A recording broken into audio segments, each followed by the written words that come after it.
Shalom, salam sejahtera di dalam kasih Tuhan kita Yesus Kristus. Bapak Ibu, sebelum kita mendengarkan firman Tuhan, mari kita tundukkan kepala dan kita berdoa. Bapa di dalam surga, Bapa yang kami kenal di dalam nama Tuhan Yesus Kristus, kami mengucap syukur pada petang sore hari ini Tuhan. Tuhan boleh kembali memberikan kesempatan bagi kami untuk mendengarkan firman Tuhan di akhir dari doa dan puasa kami yang kami lakukan hari ini. Biarlah firman ini terus boleh menjadi pegangan di dalam kehidupan kami, dalam kami terus berjalan di tengah-tengah dunia ini. Berbicaralah Tuhan melalui firman-Mu bagi kami semua, mengkoreksi, mengubah setiap kehidupan kami, hal-hal yang masih kurang di dalam kehidupan kami. Firman Allah yang menjadi pegangan utama bagi setiap pribadi kami. Terima kasih Tuhan, di dalam nama Tuhan Yesus kami berdoa dan kami siap mendengarkan firman-Mu. Haleluya, amin. Ya, hari ini saya ingin berbagi firman Tuhan kepada kita semua. Saya ingin memulai dengan satu peristiwa atau satu kisah yang terjadi di sekitar tahun 2011 di Jepang, di mana pada kala itu Jepang digoncang dengan gempa yang cukup keras, dan memang kita tahu bahwa Jepang itu rentan dengan gempa bumi. Pada tahun 2011 terjadi gempa di Fukushima dan itu mengakibatkan pabrik nuklir mereka rusak total. Dan ketika itu terjadi, maka pemerintah di sana menggerakkan anak-anak muda untuk membersihkan area pabrik nuklir itu, dibersihkan dari reruntuhan dan dari gempa yang terjadi.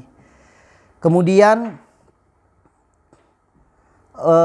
ada seorang yang tua bernama Yasuteru Yamada. Dia melihat bahwa anak-anak muda ini bisa terkena dengan radiasi nuklir itu, dan itu bisa mengakibatkan hal yang buruk bagi kesehatan mereka. Sehingga Yasuteru Yamada ini mengambil satu inisiatif, satu langkah. Dia mencoba untuk mengumpulkan relawan-relawan pada waktu itu dan seusia dengan dia tentunya, dan terkumpullah sekitar 400 orang untuk menggantikan anak-anak muda ini di dalam membersihkan reruntuhan-reruntuhan itu. Di dalam pikiran dari Yamada adalah kalau mereka yang terkena radiasi itu dan mereka mendapatkan penyakit dan sebagainya, karena diperkirakan kalau kena radiasi itu bisa menimbulkan kanker, dan itu proses penyembuhannya atau penyakit yang akan menyerang mereka diperkirakan sekitar 11 sampai 15 tahun. Dalam perhitungan dia, usia mereka sudah sekitar 72 tahun pada waktu itu. Jadi kalau dia mengalami sakit, maka ya memang sudah di usia tua, ya akan meninggal juga.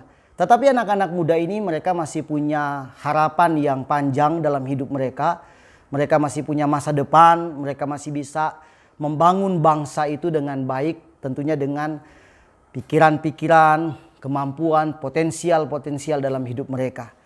Dari sepotong kisah ini yang ingin saya bagikan adalah bagaimana seorang Yasuteru ini, Yamada, mengambil satu langkah dan keputusan untuk berkorban dalam hidup mereka, mengambil risiko yang begitu luar biasa dan fatal dalam hidup mereka. Kalau kita bicara tentang pengorbanan itu adalah hal yang tidak mengenakan. Pengorbanan itu ya membutuhkan sesuatu hal yang harus kita korbankan. Memberi sesuatu yang kita miliki dalam hidup ini kepada orang lain. Kalau mereka ya dalam bentuk tenaga, tapi juga ya berakibat kepada kesehatan mereka. Dalam hal pengorbanan di dunia ini, kita tahu bersama bahwa ada satu pribadi yang berkorban dengan begitu luar biasa. Tidak hanya menyelamatkan satu bangsa, satu kelompok tertentu atau satu komunitas tertentu, tetapi pengorbanan itu menyelamatkan seisi dunia yang dalam tanda petik bagi mereka yang percaya kepada Dia, yaitu Tuhan Yesus Kristus yang sudah rela mati, kemudian Dia bangkit dan Dia menebus kita dari kegelapan dosa. Mari kita baca di dalam 2 Korintus 8 ayat yang ke-9 dikatakan begini. 2 Korintus 8 ayat 9 dikatakan begini. Karena kamu telah mengenal kasih karunia Tuhan kita Yesus Kristus, bahwa Ia yang oleh karena kamu menjadi miskin, sekalipun Ia kaya, supaya kamu menjadi kaya oleh karena kemiskinannya. Nah, Bapak Ibu jemaat yang diberkati Tuhan, pengorbanan yang dilakukan oleh Tuhan Yesus Kristus di atas kayu salib adalah sebuah pengorbanan yang tidak hanya dalam konteks memberi, tetapi pengorbanan di atas kayu salib itu berbicara tentang sebuah nilai pertukaran. Jadi Dia tidak hanya membawa diri Dia digantung di atas kayu salib kemudian mati, lalu dalam pengertian bodoh orang mengatakan itu mati konyol, mati sia-sia dan sebagainya. Tidak demikian. Tetapi pengorbanan Dia di atas kayu salib itu berbicara tentang yang namanya sebuah nilai pertukaran. Nilai pertukaran itu adalah bagaimana Yesus mengambil alih atau menggantikan kematian kita manusia oleh karena dosa, diganti oleh Dia sehingga Dia mati di atas kayu salib. Dikatakan Dia yang kaya rela menjadi miskin supaya kita menjadi kaya. Dia yang hidup rela mati supaya kita yang harusnya mati karena dosa beroleh kehidupan kekal. Itu yang dinamakan dengan nilai pertukaran. Gambaran seperti Yasuteru Yamada tadi, dia menukar anak-anak muda ini yang bekerja untuk membersihkan reruntuhan dari pabrik nuklir yang radiasinya akan mengakibatkan mereka bisa diserang atau memperoleh penyakit di tubuh mereka dan kemungkinan besar akan membunuh mereka, ditukar oleh Yamada ini dan teman-teman dia 400 relawan, sehingga anak-anak muda ini yang akan terancam oleh bahaya itu tadi tidak jadi terancam karena mereka menggantikannya. Sama dengan Yesus. Yesus yang naik di atas kayu salib menggantikan kita supaya kita ini tidak mengalami kematian kekal oleh karena dosa. Nilai pertukaran lain, kita yang tadinya hidup tidak beroleh damai sejahtera, tidak memiliki harapan hidup, tidak memiliki tujuan hidup yang pasti, tidak memiliki kepastian di dalam menjalani segala sesuatu. Oleh karena Tuhan rela mati di atas kayu salib, sehingga kita yang tadinya ini hidup dalam kegelapan diberikan terang oleh Tuhan, diberikan kepastian, diberikan damai sejahtera, diberikan kebahagiaan dalam kehidupan kita. Itu yang dinamakan dengan sebuah nilai pertukaran. Katakanlah kita ini adalah sebuah uang ya, uang yang nilainya Rp1.000. Sudah nilai 1.000, kucel, busuk, dan gak ada arti apa-apa. Uang segitu ya orang mungkin berpikir paling tepat dia ya dibuang di tong sampah, di kotak sampah. Karena tidak ada nilai 1.000 tapi dengan keadaan juga yang sudah seperti itu ya jadi tidak punya nilai. Kemudian Tuhan itu menggambarkan seperti mata uang 100.000 yang baru keluar dari bank. Yang masih mulus, masih keras begitu ya. Wah, masih enak dipegang. Kemudian itu ditukar. Kita yang tadinya uang 1.000 jadi 100.000, yang Yesus yang tadinya 100.000 dijadi uang 1.000. Itu yang namanya nilai pertukaran. Artinya Tuhan mengambil posisi kita, mengambil tempat kita yang tadinya terkutuk, yang tadinya terhina, dia yang akhirnya mengambil tempat itu dia menjadi terkutuk. Karena ada firman Tuhan mengatakan orang yang mati digantung di kayu salib itu terkutuk. Karena memang itu adalah sebuah penghukuman bagi penjahat-penjahat di Roma pada waktu itu. Dan mungkin itu sudah tahap akhir ya, tahap yang paling tinggi hukuman mati bagi mereka. Jadi gambaran salib itu adalah gambaran kutukan. Tapi Yesus mengambil itu supaya memberikan satu kehidupan yang baru dalam kehidupan kita. Betapa luar biasanya pengorbanan Tuhan dalam hidup kita manusia yang percaya. Dan sejauh ini bagaimana kita menanggapinya, meresponinya.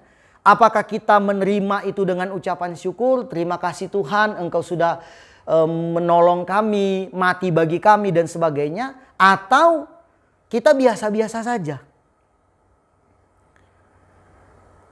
Saya hari ini membagikan firman Tuhan dan kita berbeda situasinya. Saya berada di latar belakang yang putih. Saya mengambil background ini bukan tanpa arti, karena putih itu tidak hanya menggambarkan tentang suci, tetapi putih juga menggambarkan tentang kemenangan. Jadi warna putih itu berbicara juga adalah warna kemenangan. Artinya memberikan satu gambaran atau satu pernyataan dalam kehidupan kita bahwa kematian Yesus di atas kayu salib yang dianggap orang kalah, sebetulnya itu adalah sebuah kemenangan dalam kehidupan kita. Di balik kemenangan ini, yang gambaran putih ini, ada pengorbanan. Kalau Yesus tidak berkorban mati di kayu salib, kita tidak mengalami kemenangan dalam hidup ini. Karena itu, kembali yang saya sampaikan tadi, sejauh mana kita mengucap syukur kepada Tuhan.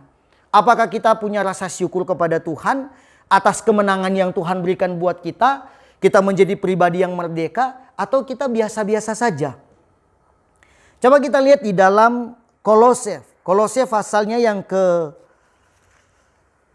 pasal yang pertama ayat yang ke-20 dikatakan begini. Dan oleh dialah ia memperdamaikan segala sesuatu dengan dirinya, baik yang ada di bumi maupun yang ada di sorga, sesudah ia mengadakan pendamaian oleh darah salib Kristus. Jadi pengorbanan dia di atas kayu salib tidak hanya bicara tentang dia memberikan kita kemenangan dalam arti kita dibebaskan dari dosa, tetapi pengorbanan dia di atas kayu salib itu adalah sebuah pekerjaan pendamaian. Dia mendamaikan kita dengan dirinya atau dengan Bapa di surga melalui kematian di atas kayu salib. Jadi kita nggak bisa sombong rohani, kita yang datang kepada Tuhan untuk mendamaikan. Tuhan yang datang dan memperdamaikan diri kita manusia dengan Dia. Kalau ibaratnya musuhan begitu ya, musuhan. Tuhan turun ke muka bumi, kemudian jumpai kita dan berkata, ya udahlah, tidak usah ada musuhan lagi, kita berdamai saja. Tapi proses pendamaian Tuhan bukan hanya lewat ungkapan mulut, ya udah. Tidak, ada korban yang harus terjadi di sana. Dia rela mati di kayu salib supaya kita bisa diperdamaikan dengan Allah. Jadi kita dulu ini seterunya Tuhan. Tapi kemudian dengan kematian Kristus, dengan salib itu, maka seteru ini dibongkar, dibebaskan. Kita tidak menjadi seterunya Tuhan, tapi menjadi, ya dia menjadi Tuhan kita, menjadi sahabat. Diperdamaikan, tidak menjadi seteru lagi. Karena itu melalui firman Tuhan pada kesempatan ini dalam program doa dan puasa, saya selalu menyampaikan kepada kita semua untuk mendalami betul karya Yesus di atas kayu salib. Ya, itu yang paling penting dalam kehidupan kita. Kita mempelajari seluruh firman Tuhan, seluruh Alkitab ini dari Kejadian sampai Wahyu, 66 kitab, ya. Berapa puluh ribu ayat yang dicatat ini. Semuanya penting, tapi di atas segala-galanya adalah, paling penting adalah kita harus memahami tentang karya Kristus dalam kehidupan kita. Jangan sia-siakan. Mari kita betul-betul berpegang teguh kepada janji Tuhan atau kepada jalan yang sudah Tuhan berikan kepada kita. Pegang teguh firman Tuhan yang sudah menjadi pedoman di dalam kehidupan kita.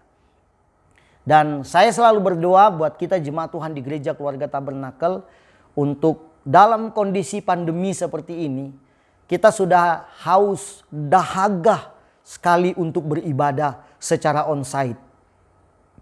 Langsung di gereja. Kita sudah ingin sekali melakukan kegiatan ibadah di gereja secara langsung. Tapi kondisi belum memungkinkan untuk kita lakukan itu. Bersabar. belajar untuk membangun kesabaran di rumah, belajar sabar. Tapi sabar itu tidak bobokkan kita sehingga kita jadi malas buka channel YouTube untuk ikut ibadah, mendengarkan firman Tuhan. Ini ujian-ujian yang masih Tuhan berlakukan dalam kehidupan kita untuk menguji seberapa besar kerinduan kita, kesungguhan hati kita untuk mengenal Tuhan. Ya kan? Kita tidak bisa saling lihat satu dengan yang lain. Apakah kita benar-benar ikut ibadah di online atau mendengarkan firman Tuhan lewat YouTube channel ini. Kita tidak lihat satu dengan yang lain. Tapi kita punya hati, jiwa yang harus dibangun di atas kejujuran. Orang tidak lihat saya, tapi saya jujur, saya ikutin ibadah, mendengarkan firman Tuhan. Supaya rohani kita tetap terjaga dengan baik. Kita tidak akan semakin pudar, semakin luntur rohani kita, tidak. Kecintaan kita kepada Tuhan tidak semakin luntur, tapi tetap terjaga dengan aman, bahkan mengalami peningkatan karena dahaganya kita terhadap Tuhan. Kenapa? Karena ingat, kita sudah diperdamaikan, dibebaskan, diselamatkan oleh Tuhan melalui pengorbanan Yesus di atas kayu salib. Kiranya melalui firman Tuhan pada kesempatan ini, kita semua diberkati oleh Tuhan, diberikan kekuatan oleh Tuhan. Tundukkan kepala dan kita berdoa. Bapa di surga, terima kasih buat taburan firman-Mu bagi kami. Terima kasih Tuhan karena Engkau terus mengingatkan kami untuk dapat mengerti dan memahami bahwa Tuhan sudah menyelamatkan kehidupan kami. Itu sebuah harta yang paling besar dalam kehidupan kami yang kami miliki sepanjang hidup ini. Tuhan tolong jemaat Tuhan Gereja Keluarga Tabernakel yang menyaksikan tayangan video ini, biarlah mereka diberkati oleh Tuhan. Juga yang lain yang ikut nonton, menyaksikan firman Tuhan ini, biarlah juga Tuhan memberikan kekuatan, memberikan kesehatan, juga Tuhan memberkati kehidupan mereka.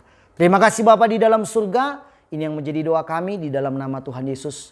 Berdoa, haleluya, amin. Kita akan berjumpa nanti di lain waktu dan kesempatan. Amin.